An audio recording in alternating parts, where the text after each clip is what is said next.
Hello. This presentation includes further research conducted thus far by Group S-18 on the non-for-profit company Open. When considering the impact that political factors have on non-for-profit companies, we are finding that government stability, taxation policies, and social welfare may all contribute to an industry's profit potential. For nonprofit organizations, government stability may be a key issue to the ongoing provision of future services. Taxation policy may have either a positive or a negative impact on the likelihood of donors continuing to donate, and on the organization obtaining new donors. Progressive ideals and policies are bringing nonprofit organizations to the forefront of political movements. A lack of quality higher education policy has led to new educational initiatives such as Open. However, it's important to recognize that poor government stability and taxation policies can impact donations to new education initiatives. Business cycles, GNP trends, interest rates, money supply, cost of living, inflation, unemployment trends, and disposable income levels are all relevant considerations when reviewing the economic factors likely to impact nonprofit organizations. For example, a decrease in disposable income may result in decreased donations and memberships for nonprofit organizations. Increasing costs of doing business, such as increased rental payments, bank fees, and utility bills, may result in nonprofit organizations having to tighten budgets in other areas. Population demographics, social mobility, lifestyle changes, levels of education, and attitudes towards work and leisure are all socioculture factors that may affect the macro environment that educational organizations operate within. Consumer spending habits also influence whether an industry will be profitable. With the rise of the millennial generation, it is more difficult to grasp the attention of thought leaders through direct marketing. It's important to maintain a comprehensive base of those dedicated to the educational initiative.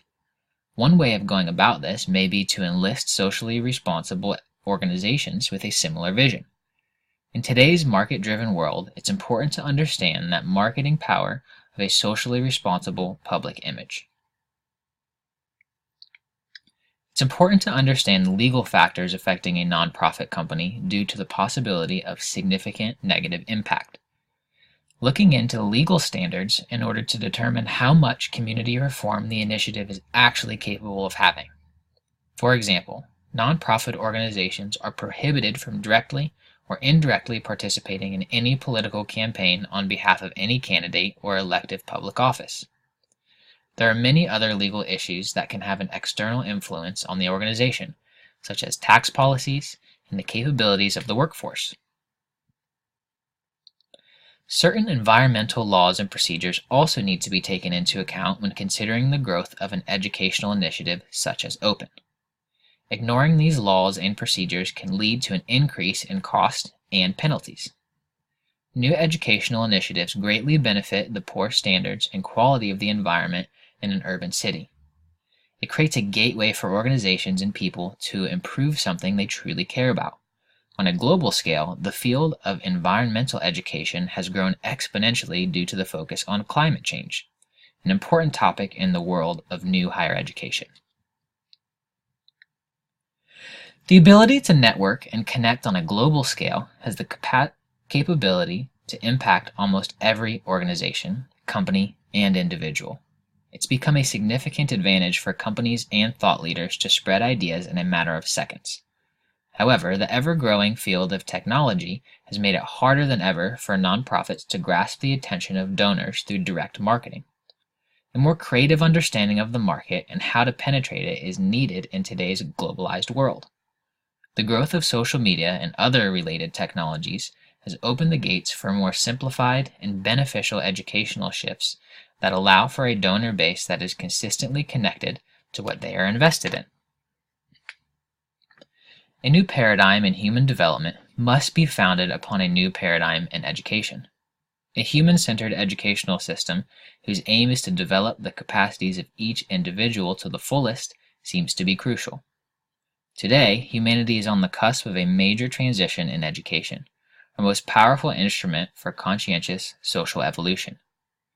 Future education must be made relevant for the rapidly changing needs of the society, the increasingly sophisticated demands of the labor market, the growing shortage of attitudes and skills needed to promote entrepreneurship and full employment, the values needed for social harmony and problem solving, and the individuality needed for leadership, independent thinking, and creativity.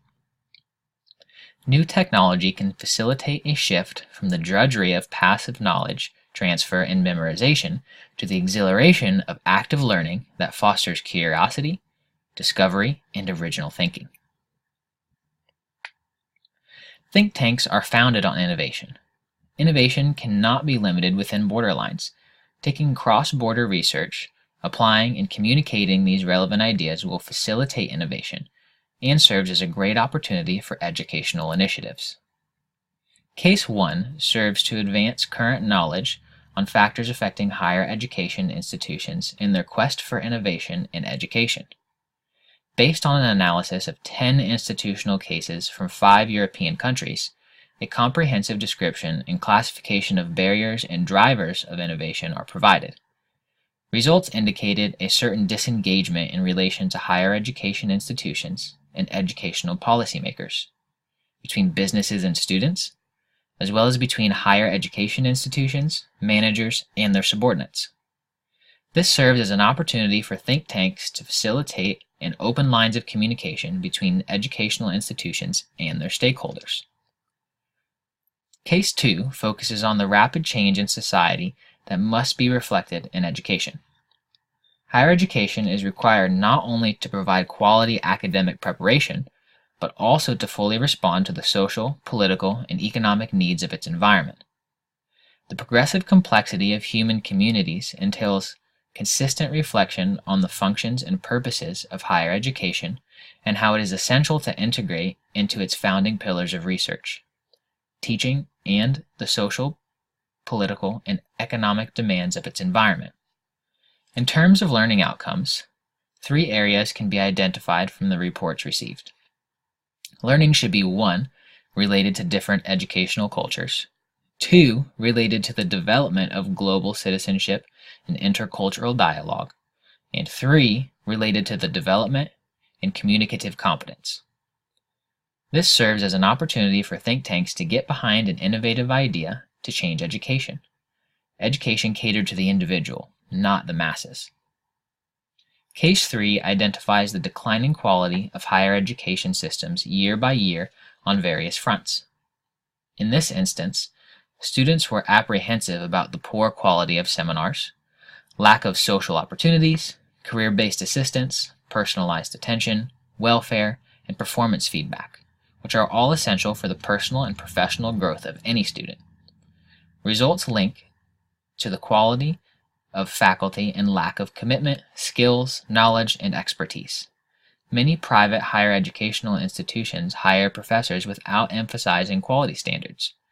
Institutions should bear in mind that quantity cannot enhance quality. These results offer think tanks an insight into a best practice for the education initiatives, regulating the quality of educators, speakers, and overall product they support and produce. The target audiences that seem to be pushing for continuing education all around the world tends to be a diverse population. For TED, a target audience includes a multitude of people from different fields ranging from design, tech, entertainment, business, and science, as well as the nonprofit world. For the Aspen Institute, the target audience is people that are thought-provoked to help raise awareness for bigger ideas. For the Ringling College Library Association, their target audience are the students, faculty, and community in general that want to expand their education in various ways. All of these nonprofit think tanks have a trend in their target audiences, and that is the willingness to continue their education. The people that believe learning does not stop once you earn a degree. All of these individuals come together because they do not want to stop expanding their knowledge just because they finished traditional education. Whether it's someone who is philanthropic, or wants to give back to their community, or someone wants to share ideas, or someone who wants to hear those ideas. The population of this target audience is huge.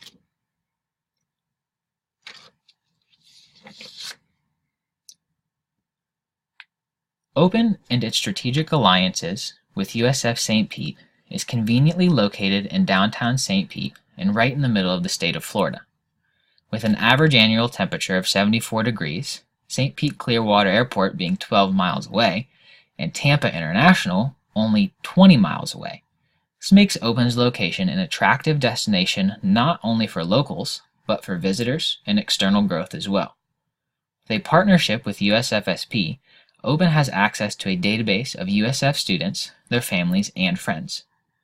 Given that Open is a nonprofit, they are tax exempt and can provide tax-deductible opportunities for donors. Their open concept provides a new way of thinking and learning and provides more ways to connect with a variety of themed events. Open launched in late 2016 and is relatively new and is not yet a household name. It faces potential budget deficits if they are not able to meet growing demands. Open currently has one main source of revenue. There is nothing proprietary or exclusive to Open currently, which makes their concept easily duplicatable. Open also lacks a social media presence, with only 29 Twitter followers, 218 members on Facebook, and 14 YouTube subscribers. The incorporation of a membership model could provide Open with the additional resources needed for growth. As a nonprofit, they are also able to receive grants from private agencies and other groups. This can allow strategic alliances with other organizations. Open offers more themed events versus its direct competition and can benefit further and gain revenue from corporate sponsorship opportunities. Despite the growth of nonprofit donations in Florida, higher education recorded below average growth for its sector. Nonprofit growth has grown by 25% in the Tampa Bay-St. Pete area over the last decade, which makes the barrier to entry easier for competitors. Economic crisis plays a major role as charities are one of the first things that people cut back on when money gets tight. Because Open depends on contributions, they are held to higher standards as any perception of impropriety, even the smallest scandals, can be damaging. In conclusion, Open's location and climate creates a landscape to attract people from all over and makes travel convenient. Despite not being a household name, the obstacle can be overcome with an increase in brand awareness and social media presence, by introducing a membership model and potentially adding more strategic alliances and corporate sponsorships. Open could grow their brand and revenue, as well as setting themselves aside from the competition.